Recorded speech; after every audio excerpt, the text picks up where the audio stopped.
Sorry for that interruption. So let's proceed.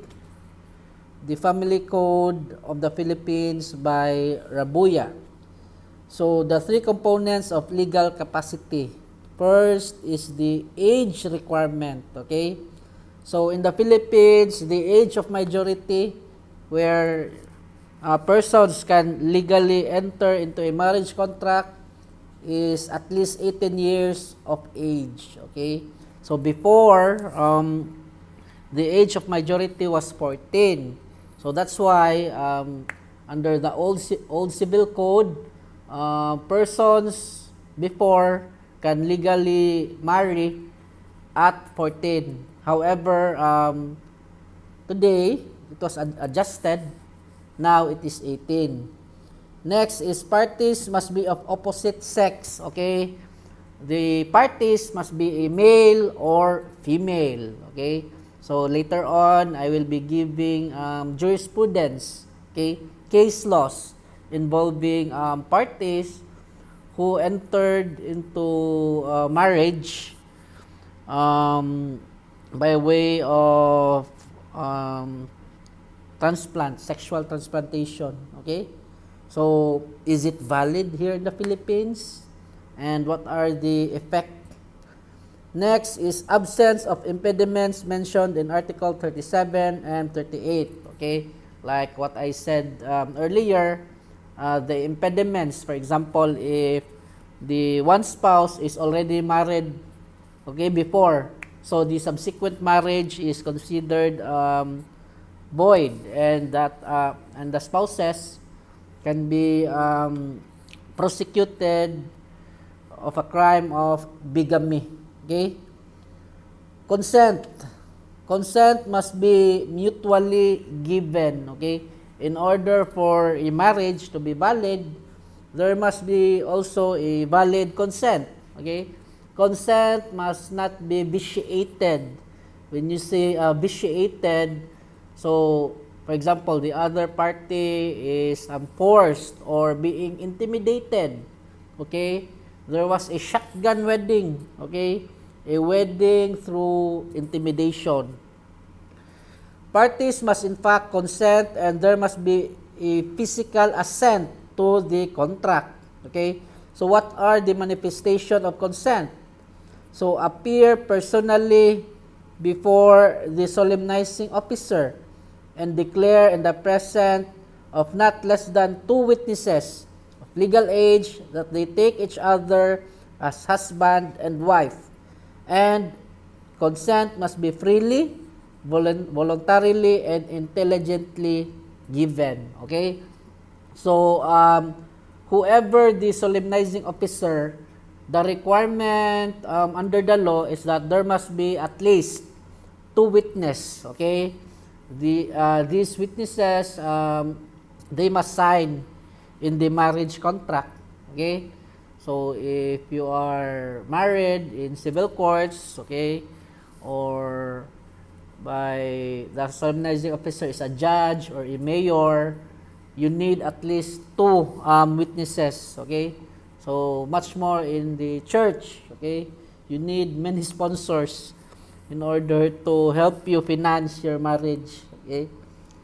Next is the authority of the solemnizing officer. Okay, these are just matters of reading, class.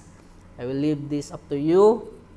So what is important here is that the solemnizing officer must be given authority under the law that they can solemnize marriage. Okay, so who are the solemnizing officer?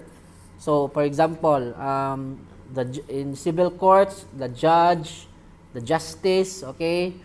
So the mayor in a city or a municipality. So if you are a Catholic, the priest, okay. If you are a Muslim, then the solemnizing officer is the rabbi. I don't know the name of their solemnizing officer.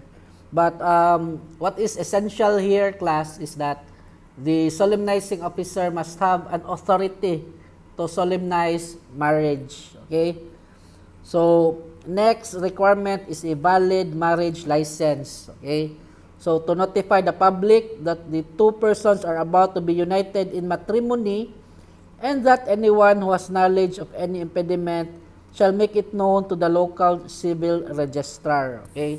So, marriage license class has many requirements also that you need to comply. That is why it is very stringent and time-consuming before you get married because of the requirements under the law. Next, important requirement for marriage is the marriage ceremony or the solemnization of marriage. So in this jurisdiction, informal or common law marriages are not recognized. Okay? So, what does it mean to have a common law marriage? So when you say common law marriage, the male and female are only living together. Okay? There was no ceremony of marriage. Okay? The requirements of the law was not complied. So under our jurisdiction, common law, okay, just living together is not accepted. Okay? So the property relations between those persons are also different, especially if they have children. Because if you are not married, your children are considered illegitimate. Okay? So there are also effects. So marriage by proxy is not recognized. Okay?